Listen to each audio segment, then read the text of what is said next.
News 18 Bangla আপনাদের স্বাগত, সঙ্গে রয়েছে আমি তনয়া। কোচবিহারে মোদির অডিও টেপ আক্রমণ, নিশানায় মমতা অভিষেক। স্লোগান তুললেন চলো পাল্টাই। टीएमसी गवर्नमेंट आई है, उसके समझ लीजिए 1.5 साल बाद से चालू हो गया था, 12-13 से चालू हो गया था। अभी हाल ही में जो टैप आया है, दीदी के 10 साल का पूरा रिपोर्ट कार्ड दे रही है। কয়লার আঁচে গরম বাংলা। কোচবিহার সরগরম মোদির সভায়। তৃণমূলের বিরুদ্ধে মোদির হাতিয়ার বিজেপির প্রকাশিত অডিও টেপ। নিউজ 18 বাংলা এই অডিও টেপের সত্যতা যাচাই করেনি, তবে পদ্মশিবির একেই বারবার অস্ত্র করছে। अभी हाल ही में जो टैप आया है, उसमें कई बातचीत ऐसी उजागर के हुई है, दीदी के 10 साल का पूरा रिपोर्ट कार्ड दे रही है। গত রবিবারই এই টেপকে হাতিয়ার করে সুর চড়ান শুভেন্দু অধিকারী। ভাইপোকে কেন্দ্র করে অনেকগুলি তথ্য কথোপকথন সামনে এসেছে। প্রায় 900 কোটি টাকা সরাসরি ভাইপোর কাছে পৌঁছে দিয়েছেন বিনয় মিশ্র, পুলিশ অফিসার অশোক মিশ্র সহ এই বড় র্যাকেট। পাল্টা ফৌজদারি মামলার হুঁশিয়ারি দেয় তৃণমূল। কয়লা মন্ত্রীর পদত্যাগের দাবি তোলে। এখন হচ্ছে কয়লা কেন্দ্রীয় সরকারের সম্পত্তি। সিআইএসএফ সেই কলিয়ারিগুলি আপনারা জানেন, তারা পাহারা দেয়। বিজেপি বলছে 900 কোটি টাকা হপ্তা তৃণমূল নিয়েছে। তাহলে কত কোটি টাকা কয়লা মন্ত্রী হপ্তা নিয়েছেন? প্রথমে কয়লা মন্ত্রী পদত্যাগ করা উচিত আমরা বলছি। সাংসদ অভিষেক বন্দ্যোপাধ্যায় টুইট করে প্রশ্ন তোলেন, কয়লা কেন্দ্রীয় সম্পত্তি হলে তা রক্ষণাবেক্ষণের দায় কি করে এড়াতে পারে কেন্দ্র? কোথাও কোন রকম কোন যোগসূত্র পাও বা প্রমাণ করতে পারো ভাইপো তোলাবাজিতে যুক্ত, আমার পিছনে ইডি লাগাতে হবে না, সিবিআই লাগাতে হবে, একটা ফাঁসির মঞ্চ তৈরি করবে, আমি নিজে গিয়ে মৃত্যুবরণ করবো, চ্যালেঞ্জ করে নেব। এদিন নাম না করে অভিষেককেও নিশানা করেন মোদি। दीदी, आपने बंगाल में एक नया टैक्स शुरू कर दिया, भाईपो सर्विस टैक्स। भाईपो सर्विस टैक्स, गरीब मां बहन ने मेहनत का एक एक टका जोड़ा, वो भाईपो सर्विस टैक्स में चला गया। 35-40 करोड़ एक महीने में आ रहा है। এখানেই থেমে না থেকে মোদির গলায় তৃণমূল সরকারকে উৎখাতের ডাক। मिथ्यार खेला शेष करते, चलो पलटाए, चलो पलटाए। कटमनिर खैला के दाव विदाई, हिंसा राजनीति के दाव विदाई, चलो पलटाए, चलो पलटाए। একদিকে যেখানে রাজ্যে তৃতীয় দফার ভোট গ্রহণ চলছে, অন্যদিকে উত্তরবঙ্গে নির্বাচনের আগেই চলো পাল্টাইয়ে স্লোগান দিয়ে গেলেন প্রধানমন্ত্রী নরেন্দ্র মোদী কোচবিহারের জনসভা থেকে। ক্যামেরায় সুমন বোসের সঙ্গে সোমরাজ বন্দ্যোপাধ্যায় ও প্রবীর কুণ্ডু, নিউজ 18 বাংলা, কোচবিহার। উত্তরবঙ্গের সভা থেকে কেন্দ্রীয় বাহিনীকে তীব্র আক্রমণ মমতা বন্দ্যোপাধ্যায়ের। হেরে গিয়ে বলছেন পাল্টা নরেন্দ্র মোদী। बोल रहा है बीजेपी को वोट दो, नहीं तो आपको हम देख लेंगे। तुम क्या देख लेंगे? एक दिन के लिए आया, एक दिन का मेहमान है, कल तुम चला जाओगे। जिस केंद्रीय वाहिनी की मांग आप खुद करती थी, आज उन पर गुस्सा कर रही हैं। ये दिखाता है कि आप चुनाव हार चुकी है। কুরুক্ষেত্র উত্তরবঙ্গ, একই দিনে প্রচার যুদ্ধে নরেন্দ্র মোদী, মমতা বন্দ্যোপাধ্যায়, দুজনেই কোচবিহারে। তৃতীয় দফার ভোটের দিন উত্তরবঙ্গের সভা থেকে কেন্দ্রীয় বাহিনীকে তীব্র আক্রমণ তৃণমূল নেত্রীর। কিভাবে সুজাতা মণ্ডল একটা তপশিলি মেয়ে, তার মাথা তোমরা, তার সিকিউরিটির মাথা তোমরা ফাটিয়ে দিয়েছো, তাকে মেরেছো। তুমি নাজমুল আমার ক্যান্ডিডেট খানাকুলে, তাকে তোমরা মেরেছো। শওকত মোল্লাকে বলছে ইলেকশনের ক্যান্ডিডেট, তাকে বলছে বুথে ঘুষ নেই দেঙ্গে, খালি বিজেপি কো দেঙ্গে। চালাকি হচ্ছে এটা। জোট বাঁধুন, তৈরি হন। এই উত্তরবঙ্গের সভা থেকেই তৃণমূল নেত্রীকে জবাব দেন নরেন্দ্র মোদী। दीदी, यहाँ शांतिपूर्ण मतदान हो रहा है, 80% से लोग ज्यादा मतदान करने जा रहे हैं और आप परेशान हो, आप गर्व नहीं कर रहे हो। यही बताता है दीदी कि आप चुनाव हार रही हो। আপনাকে ভোট কেন্দ্রে আসতে বাধা দিচ্ছে, আপনাকে অত্যাচার করছে। ওইখানকার যে কমান্ডেন্ট আছে তার বিরুদ্ধে মনে রাখবেন আপনারা এফআইআর করুন। পরশুদিন নাড্ডা এখানে এসেছিল মিটিং করতে, আসতেই পারে। দেখেছে একটা মিটিংয়েও লোক নেই, এবার দিল্লিতে গিয়ে মিটিং করেছে, করে সিআরপিএফ কে বলে দিয়েছে যাও যাকে বুথ ক্যাপচার করো। जिस ईवीएम ने वाम के शासन को उखाड़ फेंकने में आपकी मदद की, आज आपको उस ईवीएम से भी समस्या होने लग गई, तो मामला पक्का है कि आपका खेला शेष है। একদিকে যখন তৃণমূল নেত্রীর বারবার নিশানায় নির্বাচন কমিশন, অন্যদিকে কোচবিহারের সভা থেকেই আবার সেই নির্বাচন কমিশনকেই দরাদ সার্টিফিকেট দিয়ে গেলেন প্রধানমন্ত্রী নরেন্দ্র মোদী। এদিন দিনের শুরুতেই কেন্দ্রীয় বাহিনীকে আক্রমণ করে টুইট করেন মমতা বন্দ্যোপাধ্যায়। অভিযোগ করেন কেন্দ্রীয় বাহিনীর অপব্যবহার হচ্ছে, কমিশনে অভিযোগ জানিয়েও লাভ হচ্ছে না, কমিশন নীরব দর্শকের ভূমিকা পালন করছে, বাহিনী বিভিন্ন এলাকায় তৃণমূল কর্মী সমর্থকদের ভয় দেখাচ্ছে, ভোটারদের বিজেপিতে ভোট দিতে প্রভাবিত করছে। সোশ্যাল মিডিয়া থেকে প্রচার সভা, দিনভর তরজার কেন্দ্রে সেই কেন্দ্রীয় বাহিনী। নিউজ 18 বাংলা।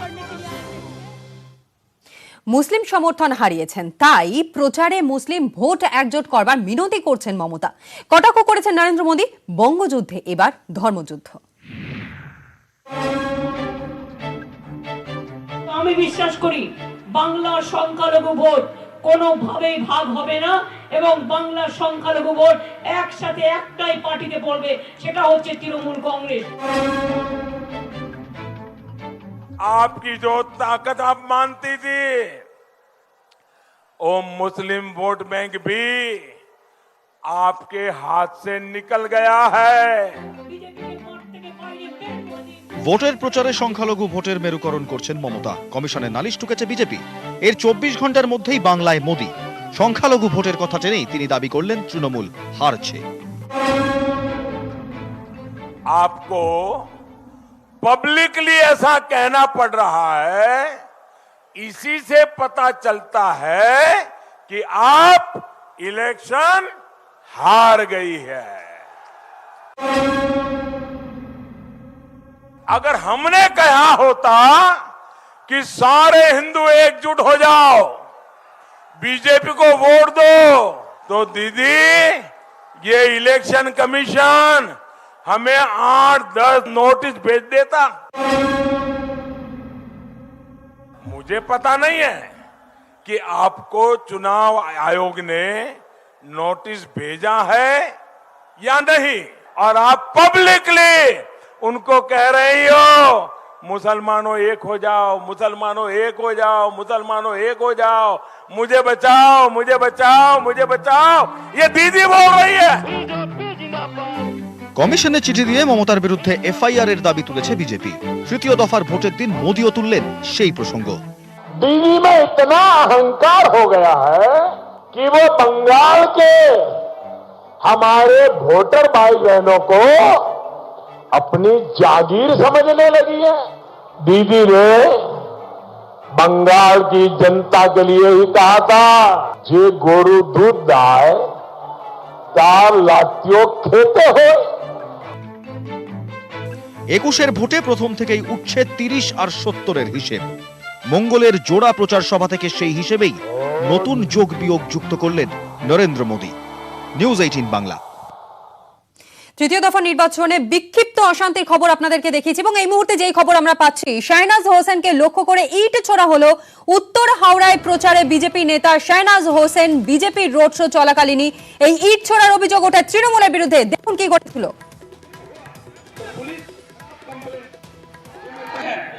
नरेंद्र मोदी के सिपाही हैं, 56 इंची हैं, कश्मीर से कन्याकुमारी तक भारतीय जनता पार्टी का परचम लहराया है, इस बार भी लहराएंगे। मैं भाइयों आपसे कहना चाहता हूं कि जो मुस्लिम भाई हैं उनको देंगे और उसको कमल को फूल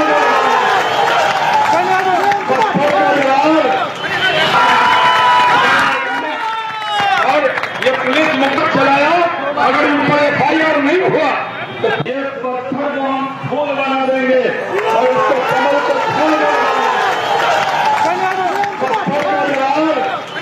ये जो पत्थर है ना, इन्हें इसको पन्नी में पैक करके रखना, ये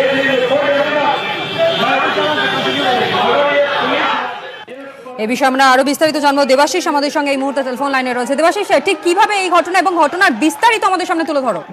দেখো আজকে সন্ধ্যাবেলা ওয়াটকিং লেন অর্থাৎ পিলখানা মোড় থেকে যে রাস্তাটি ঢুকে যায় ওয়াটকিং লেন, সেই লেনে উত্তর হাওড়ার যে প্রার্থী রয়েছে বিজেপি প্রার্থী উমেশ রায়, তার সমর্থনে একটি পাবলিক মিটিং চলছিল।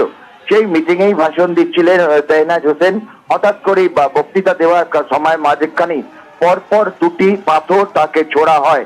একটি পাথর তার স্টেজের উপরে পড়ে এবং একটি সামনে থাকা দর্শক তাদের মধ্যে পড়ে এবং তারপরে তিনি কিন্তু রীতিমতো চড়া সুরে বক্তৃতা দেন এবং পরবর্তীকালে কোলাবাড়ি থানায় একটি অভিযোগ দায়ের করা হয়েছে এই ছোড়া। তবে দেবাশিস, এই ঘটনার সঙ্গে কারা যুক্ত সে বিষয়ে কিছু জানা যাচ্ছে? একেবারে সরাসরি তৃণমূল কংগ্রেসের বিরুদ্ধেই অভিযোগ আনছে প্রার্থী উমেশ রায় এবং শাহনাজ হোসেন। তাদের দাবি পুলিশকে সঙ্গে নিয়েই বিজেপি তৃণমূল কংগ্রেস তাদের মিছিলকে বন্ধ করতে এরকম হামলা চালাচ্ছে। ফলে এই বিষয়ে আগামীকাল তারা হয়তো নির্বাচন কমিশনকেও জানাবে পুরো ভিডিও ফুটেজ সমেত। তানায়া একদমই তাই, যেমনটা তুমি আমাদেরকে জানালে। আপাতত তোমায় ধন্যবাদ জানাবো। আমরা কথা বলছিলাম আমাদের প্রতিনিধি দেবাশিসের সঙ্গে। তবে এই মুহূর্তে যেই ছবি আপনারা দেখতে পাচ্ছেন, শাহনাজ হোসেন, তাকেই লক্ষ্য করে ইট ছোড়া হয়। উত্তর হাওড়ায় নির্বাচনী প্রচারে এই বিজেপি নেতা এসেছেন এবং সেখানেই বিজেপির রোড শো চলাকালীন ইট ছোড়ার অভিযোগ ওঠে। এমনকি ইট ছোড়ার অভিযোগ উঠেছে তৃণমূলের বিরুদ্ধে, যদিও এই অভিযোগ সম্পূর্ণভাবে অস্বীকার করেছে তৃণমূল কংগ্রেস।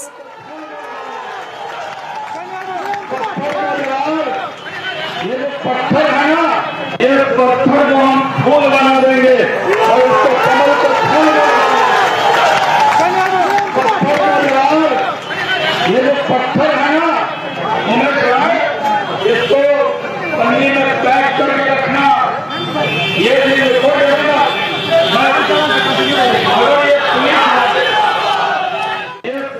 সেই ছবি আপনারা দেখতে পাচ্ছেন, যেখানে নির্বাচনী প্রচারে বিজেপি নেতা শাহনাজ হোসেন রয়েছেন এবং সেখানেই তার ওপর রীতিমতো হামলা করা হয়। ইট ছোড়ার অভিযোগ উঠেছে এবং এই অভিযোগ তোলা হয়েছে তৃণমূল কংগ্রেসের কর্মী সমর্থকদের বিরুদ্ধে। এবং সবথেকে গুরুত্বপূর্ণ বিষয় যে এই অভিযোগ কার্যত অস্বীকার করে দিয়েছে তৃণমূল কংগ্রেস। শাহনাজ হোসেনকে লক্ষ্য করে ইট ছোড়া হয়। আজ যে তৃতীয় দফা নির্বাচন ছিল এবং সেখানে রাজ্যের বিভিন্ন জায়গায় কিন্তু বিক্ষিপ্ত অশান্তির খবর প্রতি মুহূর্তে আপনাদের সামনে আমরা তুলে ধরেছি। এবং এই মুহূর্তে যেই ছবি আপনারা দেখতে পাচ্ছেন নিউজ 18 বাংলার পর্দায়, শাহনাজ হোসেন, তাকে লক্ষ্য করে ইট ছোড়া হলো এবং অভিযোগ উঠেছে তৃণমূলের বিরুদ্ধে, যদিও এই অভিযোগ সম্পূর্ণভাবে অস্বীকার করেছে তৃণমূল।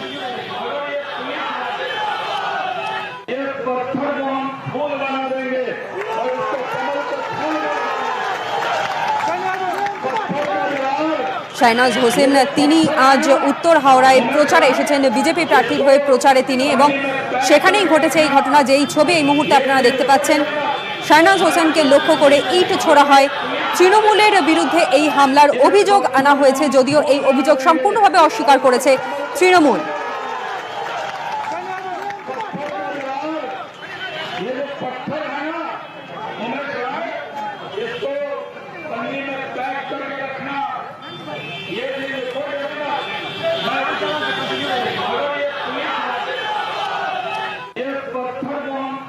শাহনাজ হোসেনকে লক্ষ্য করে ইট ছোড়া হয়।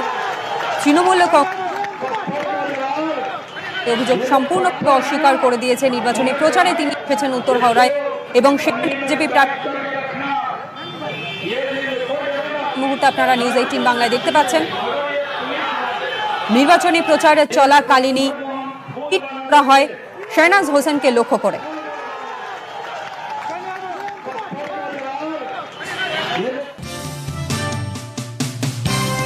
জয়া বচ্চন, তাকে ফুল ছুঁড়ে স্বাগত জানান এলাকার মানুষ। জয়া বসুর সমর্থনেই দমদম বিধানসভা এলাকায় সেখানে রোড শো করলেন সমাজবাদী পার্টির সাংসদ জয়া বচ্চন। ধন্যী মেয়েকে সামনে দেখবার জন্য মানুষের ভিড় তো চোখে পড়েছে, একই সঙ্গে তাকে ফুল ছুঁড়ে স্বাগত জানান এলাকার স্থানীয় বাসিন্দারা।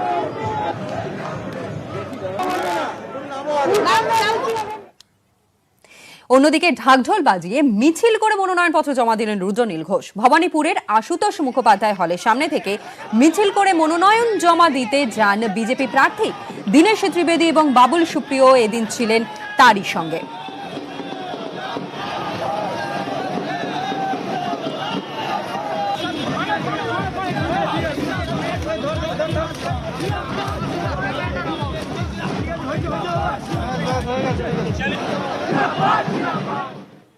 ভবানীপুর কেন্দ্রে এবারে যে নির্বাচন সাধারণ মানুষের সঙ্গে তৃণমূলের বিরোধিতা নির্বাচন, আর সাধারণ মানুষের রাজনৈতিক মঞ্চ ভারতীয় জনতা পার্টি।